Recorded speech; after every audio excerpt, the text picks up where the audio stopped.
Hello, football fanatics, and welcome to the Real Talk FC. Hope you're all doing well, keeping well, having a good week, and looking forward to another crazy weekend of Premier League fixtures. As always, there'll be lots of goals, controversy, shock results, and much more to talk about. And with me, Triv is back from his holiday. How are Hi, you doing, brother? good. It was a nice little getaway to the beach. Good to be back. Talk some football. Amazing. Looking forward to this weekend's fixtures. You guys have a big game. Uh, yeah, absolutely. I absolutely love welcoming Jose Mourinho back. Especially, I think he's had two digs at Ole Solskjaer in the last week. Really random. Not going to get into it, but I don't think Solskjaer's penalty goal size comment was really a dig at him. I think it was just a joke. Jose, however, seems to have gotten really riled up. But anyway, yeah, Yeah, I looking can't wait forward to to it. see the touchline uh, rile up. I'm sure there will be Yeah, something.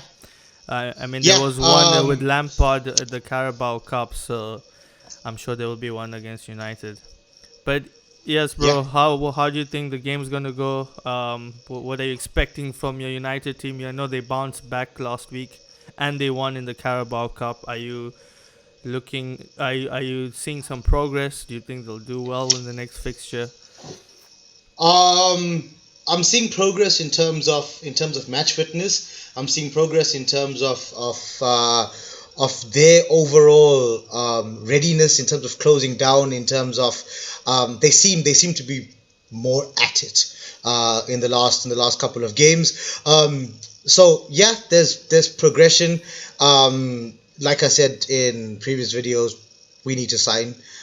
We need to sign quality players to help us to get in behind defenses that are sitting in that low block. Starting to sound like a broken record now, but yeah.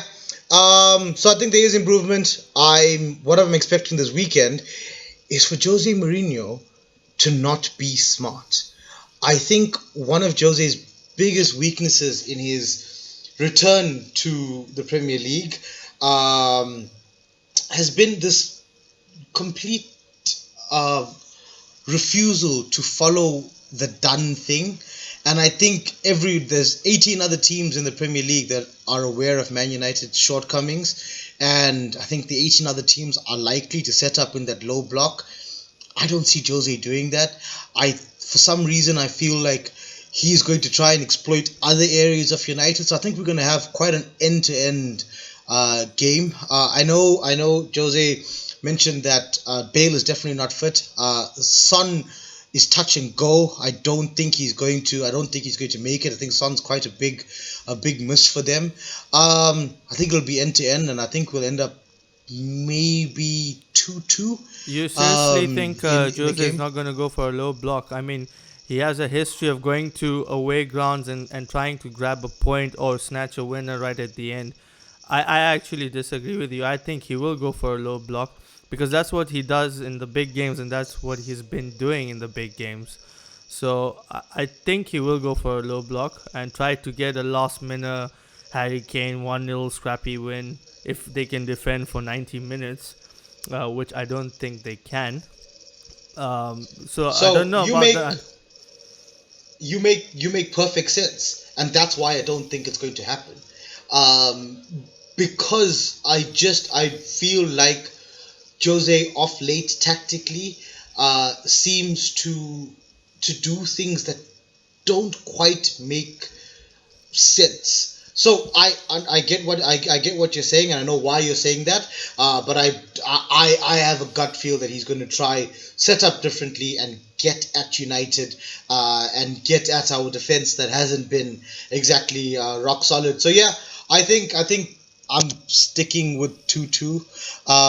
I do think it'll be Pogba, Matic, Fernandes again. I'd love to see Donny van de Beek. He looked really good last night, but I can see him go. As I see Ole going for an unchanged team, hopefully, or an unchanged midfield. And I do hope that it is Bailly that starts next to Harry Maguire. Bailly was absolutely faultless in the Carabao Cup last night. So yeah, I think De Gea, AWB, Maguire, Bailly, Luke Shaw, Matic, Fernandes, Pogba, and the front three of Greenwood, Marshall, and Marcus Rashford. And I'm going for 2-2. Fair What is enough. your prediction? 1-1. Well, I'm hoping for a draw because it benefits us if we win our game. We meaning Arsenal. We'll go into that. We're playing Sheffield United over the weekend on Sunday, I think. Yeah, Sunday at 3 o'clock local time kickoff. And we have to bounce back against Sheffield. Against the loss we had over last weekend. So, yeah, Sheffield haven't scored a goal yet this season, so expect them to score this weekend because Arsenal love giving out gifts, and I am sure they're going to give out a couple to Sheffield United. In terms of the lineup, I think Ceballos will come back in. I think Arteta has been so far has been really good tactically, but I think he got his tactics a bit wrong against Liverpool. I know what he was going for. He went for a more defensive side because of Liverpool's attacking threats. But I think it completely killed our creativity from midfield. We had nothing going forward. Actually, we had nothing going forward. It's only when Ceballos came on in the second half that's when he created a couple of really good chances. So I think at home I think he should start. And against Sheffield United, who haven't looked so good this season, we should take advantage of that. And I think Saka should come in for Maitland-Niles because it is at home, so we'll be a little more attacking. He's going to Man United, according to Goal.com. Yes, I saw that. Ridiculous rumor. Yeah. I mean, some of these rumors are ridiculous. I don't even pay attention. But yeah, so Saka, I think, should come in. He'll give us a more attacking threat. Again, we're at home. We should be more attacking and give us more goal threat. I don't know how Gabriel will fit in, but I think he should come in. Maybe for Luis, I'm not sure. Maybe for Holding, I'm not sure. But we'll see. I think he will continue with Luis. At the time of recording, we haven't played the Carabao Cup, so I don't know if Gabriel's going to be playing tonight against Liverpool, but I think he will be, so he might miss the game on Sunday, and it will be the same back three of Luis on the center, Tierney left, and Holding right. And I'm going for... Where is Saliba?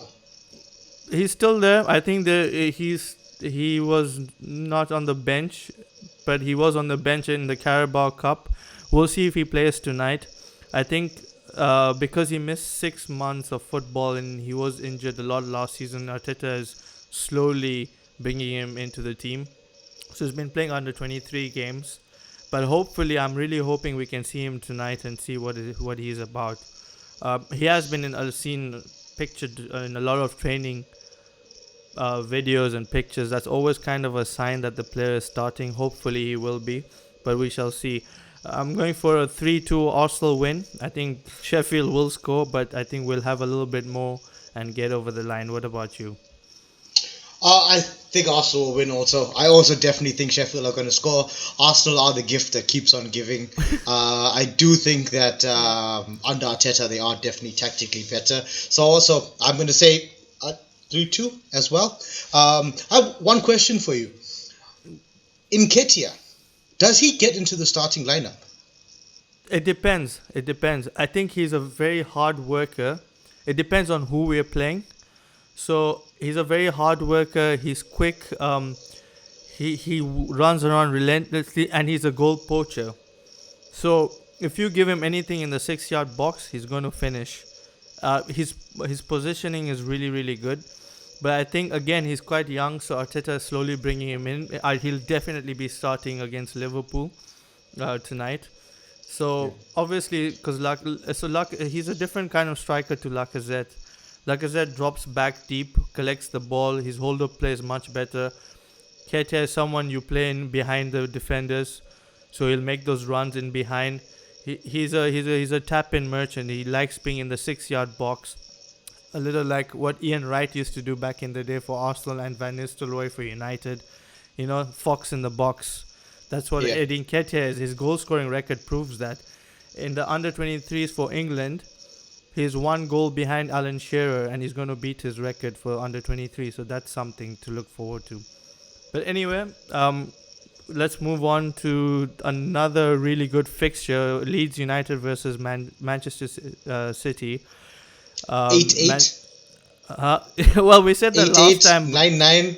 but they won 1-0 against Yeah. Sheffield. Leeds, But Leeds. I think in their last match they did show that they can defend. It was against Sheffield, who, like you mentioned, haven't managed to find the back of the net. yeah, But at least they showed that they do have defenders in their squad now. yeah, they do. But the thing is, both. I don't know. Well, Sheffield were attacking. I watched a little bit of the game, but Man City will be even more attacking. So you are right. We could see a 6-8 or 9-10 or something like that, because City's defense we saw against Leicester is It's really really non-existent. shaky. Yeah. Although they did win yesterday against Burnley 3-0, but that was Burnley Yeah. in the Carabao Cup. And yeah, I think I'm hoping for a goal fest. And I think Leeds, because Leeds are at home, they have been doing pretty well at home so far. So, they played one game, so yeah. Anyway, they won 3-0 against Fulham. So, I think. 4-3, sorry, not 3-0. So, I think there will be another goal fest at the home. I'm going for a 2-2. I actually think Leeds will hold on. What do you think? I I think City are going to need to bounce back. I'd be very surprised if they didn't pick up the 3 points. I am going to go 3-1 to Manchester City. I think this is going to be Leeds' first big, uh, second big challenge Yeah, they already play against Liverpool, Liverpool. opening game of the season. And I think they might fall short against Man City. So yeah, I'm gonna go 3-1 to Pep Guardiola's team. Okay, fair enough. Yeah, this is highly that they will win, but I don't know. We'll see. My predictions haven't been great, so I'm probably be wrong again. Moving on, Chelsea playing Crystal Palace. Palace have started pretty well, 2 out of 3 wins. Chelsea not so well, so I think it's going to be a really close game. Timo Werner got his first goal for Chelsea in the Carabao Cup. They did end up losing on penalties, but yeah, they're slowly starting to come in. It was 1-1 against Spurs, so yeah, Frank Lampard, the pressure grows on him every single week, and again, this will be a really tough game for them. Crystal Palace, like I said, have had a good start in the league. They will have to watch out for Zaha, of course. That's Crystal Palace's main man, and I think Chelsea will just scrape through because they are at home and they have to win. Like you said, for City, they have to win. Same with Chelsea. The pressure is immense on Lampard, but I think he'll scrape through. So I'm going for a 2-1 win to Chelsea.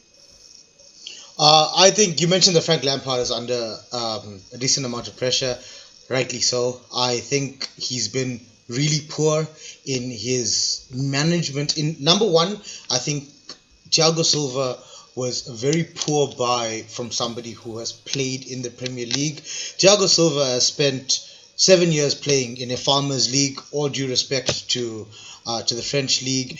At 36 years of age, to come to the Premier League and be asked to step up that level after not really playing a competitive league game. Let's be honest, PSG walk most of the matches in League One. I think that was a poor buy from Frank Lampard, and I think questions do need to be asked about that.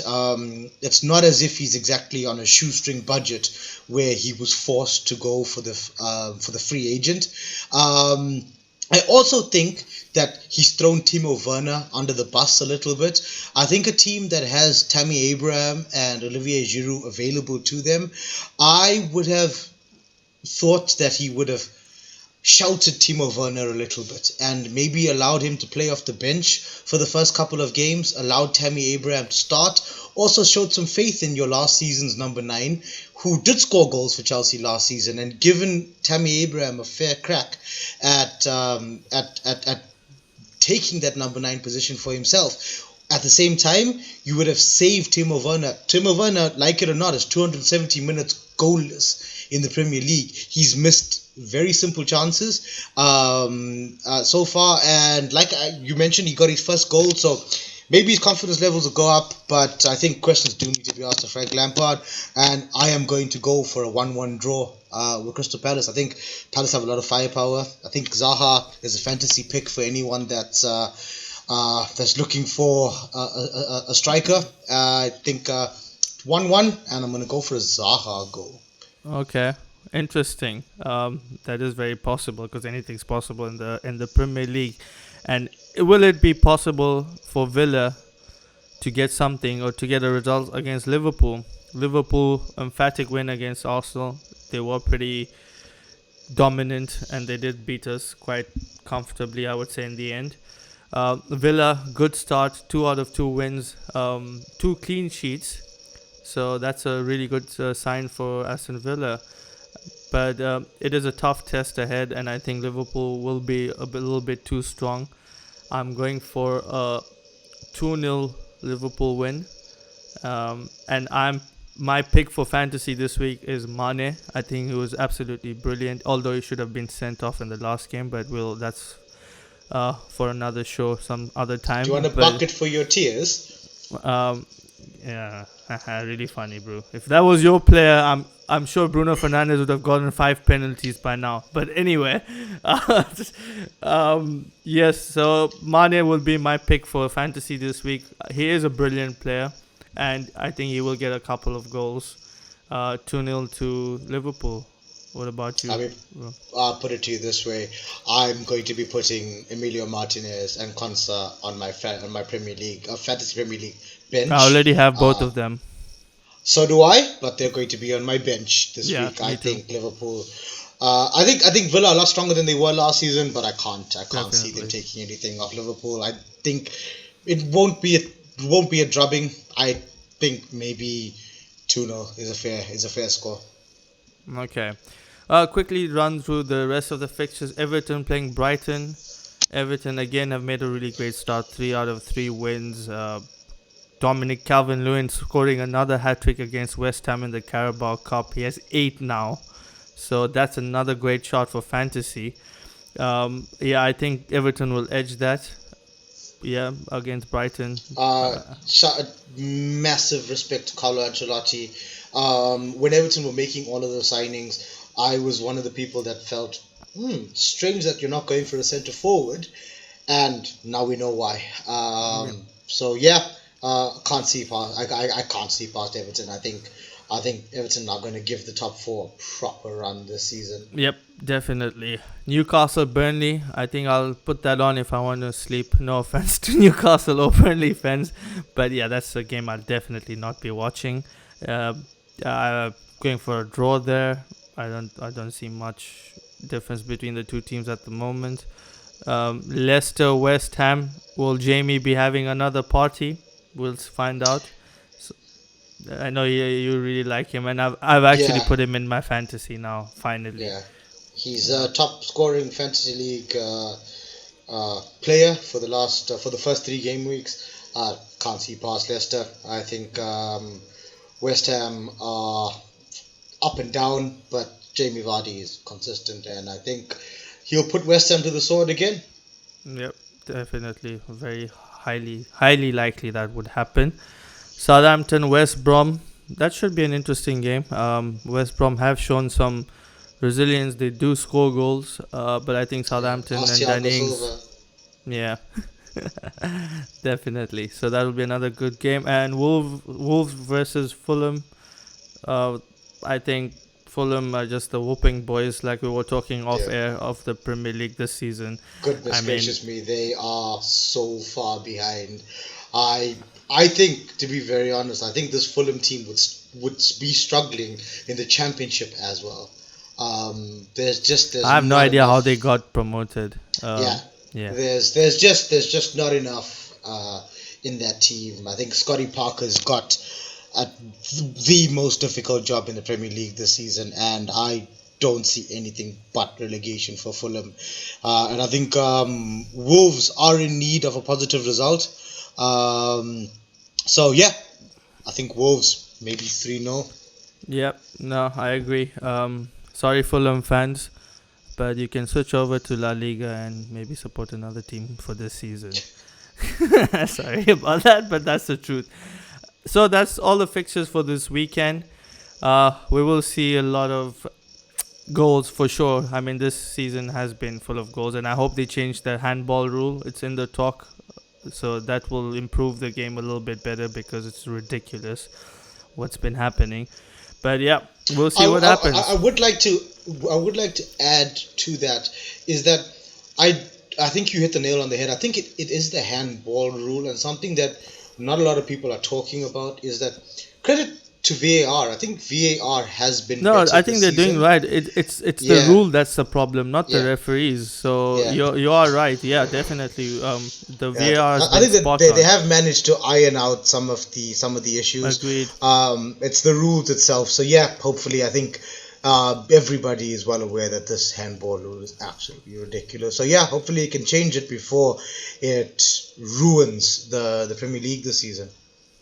Definitely. Well, anyway, Triv, thanks for coming on again, and we'll see what happens this weekend. And catch us on the review show next week, where we'll review all the games, and hopefully Triv is ranting a bit. Well, actually, no. Ah, I actually do hope you guys draw, so it's not too bad.